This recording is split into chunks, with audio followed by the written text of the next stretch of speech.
Неліктен біз күнде Фатихада осы түзу жолды сұраймыз? Неліктен? Өйткені біздің көптеген қырларымыз түзу жолға келе қойған жоқ әлі.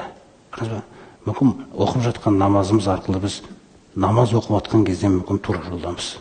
Көрдіңіз ғой. А бірақ тілімізбен ғайбат айтып жатқан кезде тура жолдамыз ба біз? Біз тура жолда емеспіз біз.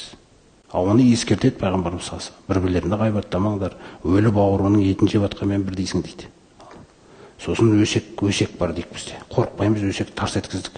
Пайғамбарымыз саласы айтады, өсекші жәннатқа кірмейді дейді. О хадисті естігенбіз біз. Әлі айтып жүрміз өсекті. Біз тура жолдамыз ба біз? Сен өсекпен білесің бе қаншама адамның арасын бұзып тастадың сен? Ол адамдардың арасын кім бұзды деп ертең шақырылады? Міне, кім? Кім кепіл біздің біреу есіміздің атылып қалмауына? Сондай нәрселер бар. Ата-анаңмен қарым-қатынасың қандай? Реттелді ма? Полировать еттің ба ата-анаңмен қарым-қатынасыңда? Оны полировать етпесең, неге біреуге әңгіме айтып жүрсің? Қашан полировать етесің оны? Балаңмен тәрбиеңде дұрыс па бәрі? Көршіңмен мысалы айтайық жаңағыдай. Осының барлығы жөнге келу керек. Бұл түзу жол деген нәрсе түзу жол. Жаңағы Алладан басқа тәңір жоқ, Мұхаммед оның елшісі деп басталған бұл қадам басталғаннан кейін, бұл енді Алла Тағала бізді жаңағы әркімге өзінің ажалы жеткенше тәлім тәрбиемен ұстайды. Сол жолдасыз келе жатқан кезде жаңағы ата-анаңмен бір сынайды, әйеліңмен бір сынайды, балаңмен бір сынайды, малыңмен бір сынайды, бақшамен бір сынайды. Сол кездерде біз былай кетіп қалмайтындай. Біз бір қалыпты келату керекпіз. Бақша жеміс бермей қалды. Альхамдулилля. Алла, білесің ғой өзің. Сен маған жақсылықтан басқа нәрсе қаламайсың.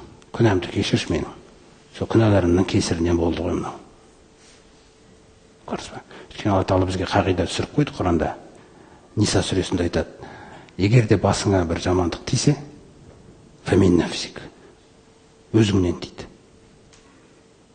Көрдіңіз бе? Өзіңнен дейді. Не үшін істеді Алла Тағала оны? Мен данамын деп отыр. Даналық деген есімді жоғалтып болмайық. Бақша жеміс бермей қалды ма? Ол дана. Дана Алла істеді оны. Өйткені менде проблема болған. Көрдіңіз ба? Менің Аллаға әдемі жасамаған жерім бар. Сондықтан маған әдемі жасамады. Ол әдемі жасамағанда, ол дүниеде істеді осыны. Ертерек ақыретке бармай тұрғанда, таразының алдында әдемі жасамаш, жаңағыдай басқаша жасалмаш үшін да. Көрдіңіз ба? Сондықтан әрбір нәрсе даналық. Сүрініп қалған жеріңде де, жерде де, неде де еш нәрсеге тіл тигізбе. Сен кінәлісің.